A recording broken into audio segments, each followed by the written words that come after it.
But Martha was distracted by her many tasks, so she came to him and asked, Lord, do you not care that my sister has left me to do all the work by myself? Tell her then to help me. But the Lord answered her, Martha, Martha, you are worried and distracted by many things. There is need of only one thing. Mary has chosen the better part, which will not be taken away from her. The Gospel of the Lord. Praise to you, O Christ. Please be seated.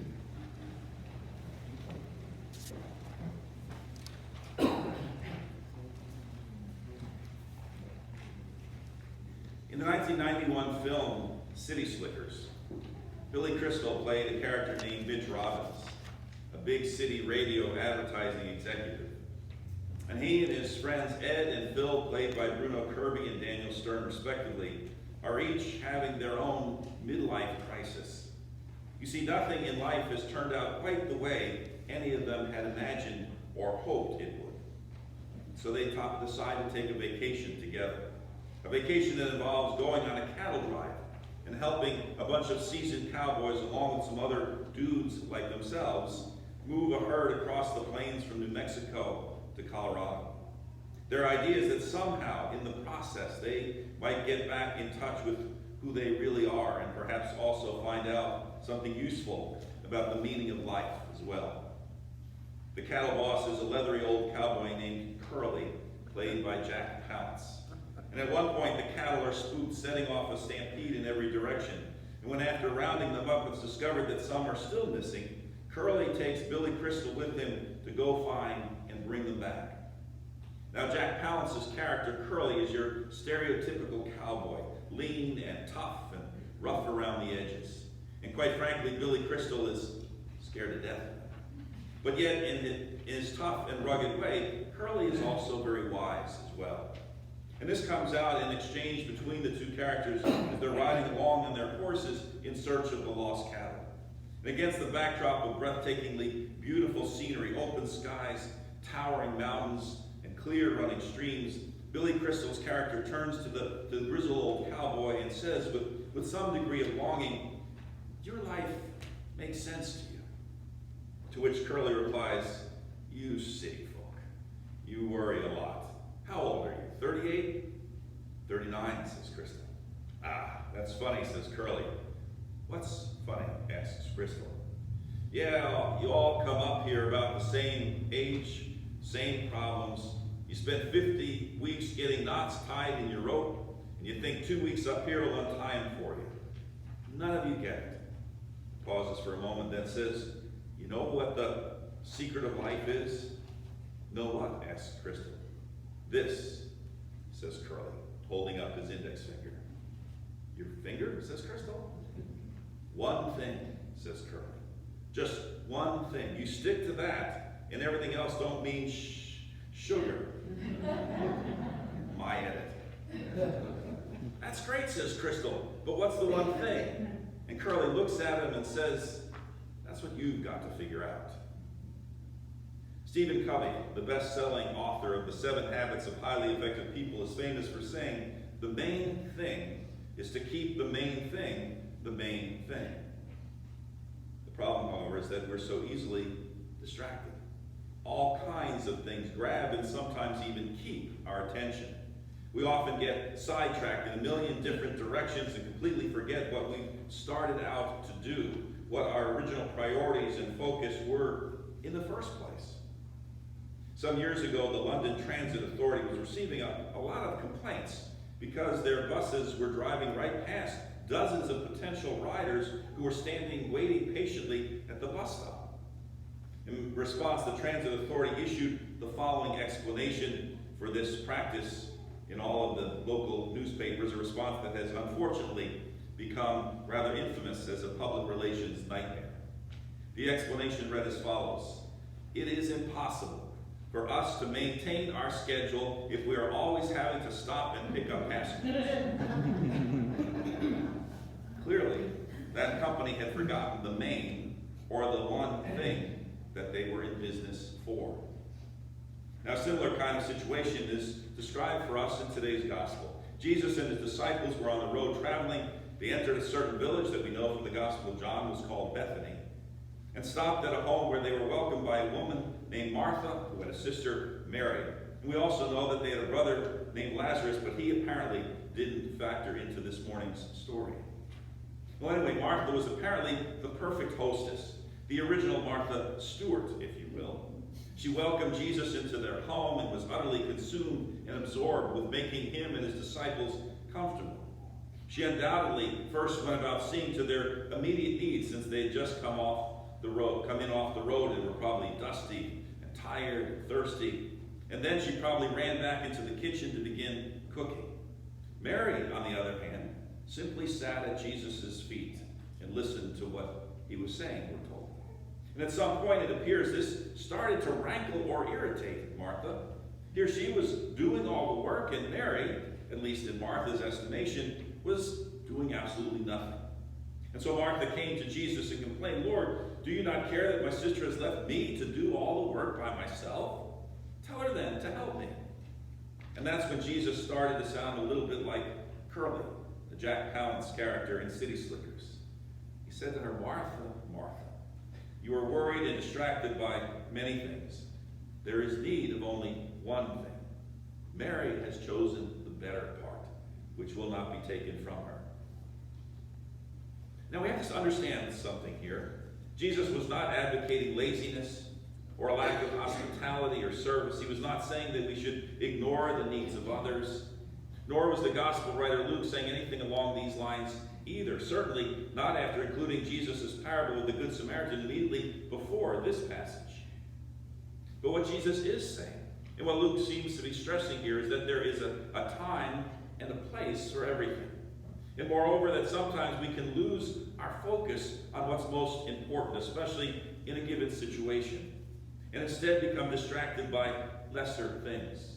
In other words, some things should always take precedence. It's interesting, for instance, that the Greek word for distracted in our passage only appears this one time in the entire New Testament.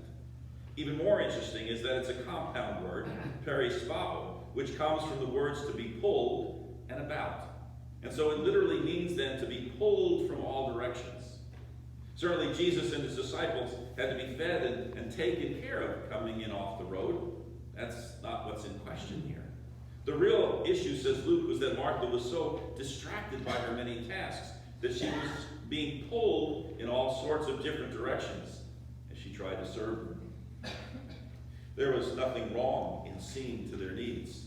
The problem, apparently, was that Martha became so absorbed with doing this, so consumed by it, that she ran the risk of having absolutely no time left over just to visit with Jesus. A pastor by the name of Jesse Kipper remembers that every time his family had dinner over at his grandmother's house, she would literally spend all day cooking, and then had very little time left over just to sit down and chat. For dinner, they would have meat and potatoes, corn, at least one other vegetable, bread, 2 salads, and a homemade dessert. And then as soon as dinner was over, his grandmother immediately insisted on washing the dishes. And they would, of course, offer to help her, or point out that she could leave the dishes for later, but she generally refused both suggestions. Yet, when they finally got ready to leave for home, she would invariably get all teary-eyed and complain that they hadn't enough time to visit. I also read once where Robert Schuller, the famous television preacher and longtime pastor of the Crystal Cathedral out in California, was once out on the road for a fairly long time speaking at conferences and publicizing his newly published book. And when he finally had a chance to return home for a breather, his first day back, however, he was committed to having lunch with someone who would actually bid at a charity auction for the opportunity to sit down and break bread with him. The winning bid for lunch with Dr. Schuller, he learned, was $500. And then, however, he saw the name of the individual who had paid so high a price for the privilege. It turns out that it was none other than his youngest daughter. And she had spent her entire life savings, all the money she had in the world, just to have lunch with her dad. Just one thing, said Curly in City Slickers. The main thing is to keep the main thing, says Stephen Curry. There's need of only one thing, said Jesus, and Mary has chosen the better part. And what was the one thing that set Mary apart from her sister Martha? Apparently, over the triple doorways of the cathedral in Milan Italy. There are 3 inscriptions spanning these 3 splendid arches. And over one is carved a beautiful wreath of roses, and underneath it are the words, "All that which pleases is but for a moment." And over the second is sculptured a cross with the words, "All that which troubles is but for a moment." But underneath the great central arch to the main aisle is the inscription, "That only is important, which is eternal." The theologian Paul Tillich once wrote in one of his sermons, "The words Jesus speaks to Martha belong to the most famous of all the words in the Bible." Martha and Mary have become symbols for 2 possible attitudes towards life, for 2 forces in man and in mankind as a whole, for 2 kinds of concern. Martha is concerned about many things, but all of them are finite, preliminary, transitory. Mary is concerned about one thing, which is infinite, ultimate, lasting. There are innumerable concerns in our lives and in human life generally, which demand attention, devotion, passion, till it continues. But they do not demand infinite attention, unconditional devotion, ultimate passion. They are important, very often very important for you and for me, for the whole of mankind, but they are not ultimately important. And therefore Jesus praises not Martha but Mary. She's chosen the right thing. The one thing man needs, the only thing of ultimate concern for every man, says Tillich. She had simply chosen Jesus, of course. We can imagine her sitting there at his feet, listening intently, literally soaking up all the wisdom and knowledge and insights that were coming from his mouth. Martha surely loved Jesus as well, perhaps just as much, if not more, and thought that she was doing the right thing by seeing to his physical needs. But while these were certainly important, something else was even more important.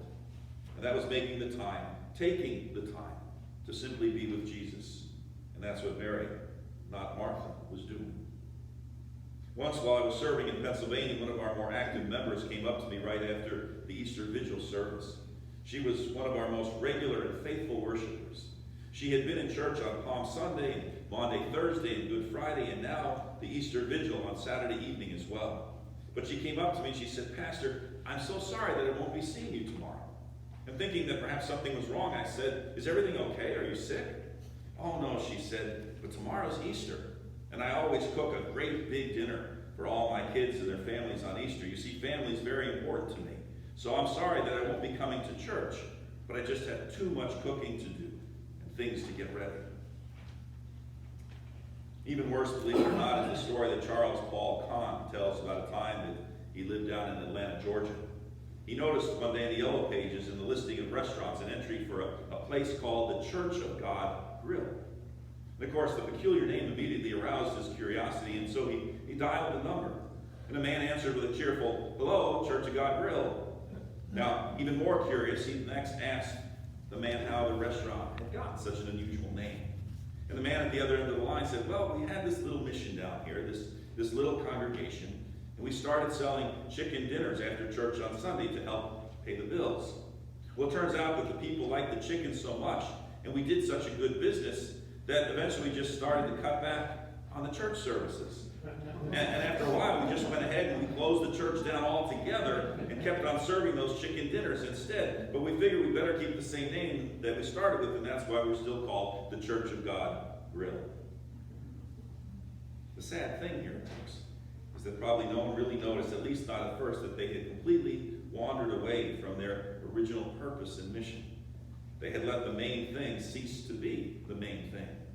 Or to put another way, the one thing for which they had been organized in the first place had been completely replaced by something else. The story is told about President James A. Garfield's first weekend in Washington after his inauguration. A member of his cabinet insisted that a cabinet meeting be called for 10 a.m. the following day, which happened to be a Sunday, in order to handle a matter of what he felt was grave importance. President Garfield replied that he had something to do at that time, so the cabinet member insisted that the president break his previous engagement, and Garfield refused. The cabinet member was beside himself. "I'd be interested then," he asked the president bluntly, "to know with whom you would have such an engagement so important that it can't be broken." And Garfield replied, "I'll be as frank with you as you have been with me. My engagement, as you call it, is with the Lord, to meet him at his house and his table at 10:30 tomorrow morning, and I plan on being there." Martin Luther once wrote, "I have so much to do today that I shall spend the first 3 hours in prayer." The point is this: the more complicated and confusing and hectic our lives get, the more we need to be centered and focused. The more we need to understand that there are many things we can do, but there is need of only one thing, and that's keeping the main thing, the main thing. And for Christians, that simply means keeping Jesus at the very center of our lives and our work, whatever that may be. As many have said, there's a time to go and do, but also a time to sit and listen. Luther, again, in defining the third commandment about keeping the Sabbath, put it this way: we are to fear and love God so that we do not despise God's word or preaching, but instead keep that word holy and gladly hear and learn it. Indeed, one could even argue, as many have, that taking the time to sit and listen inspires us, prioritizes our goals, and focuses our efforts so that we can then go and do. And what's more, do it even more effectively. Tom Long, who taught preaching down at the Candler School of Theology in Atlanta, tells the following story. Once on a trip to Jamaica, a church youth group visited one of the local elementary schools and spent some time observing in a classroom. This particular classroom was seriously overcrowded with children, most of them very poor, all of them needy and wiggly and noisy and unruly. It was a difficult, sometimes chaotic learning environment. But the youth group marveled to see that this teacher carried herself with such great calm and patience, treating all the children with love and respect despite all the noise and chaos. And they decided that the only way she must have been able to do this with this, she must really love being a teacher. Only makes sense, right? And so they were surprised, shocked even, to hear her say, "Oh, I don't come here every day mainly because I love teaching. I come here every day because I love Jesus. And I see Jesus in every one of these children." As Tom Long notes, that teacher must have been a lot like Mary, willing to take the time to sit at Jesus' feet, to absorb all that he was saying. And then because she could now get up like Martha and teach the children with joy and hope, seeing Jesus in the face of every one of them. And so we are encouraged to do the same. And I'd like to close this morning with a prayer written by Tom Long. "You have taught us, O God, that the way to life is to love you with all our heart, to love our neighbors as ourselves. But we are so often overwhelmed by the swirling demands of life that we cannot truly do either one. But then in your mercy, there is Jesus who comes to visit us in our homes, who comes to speak to us in the midst of life. Let us, like Mary, sit at his feet and listen to his words that give life.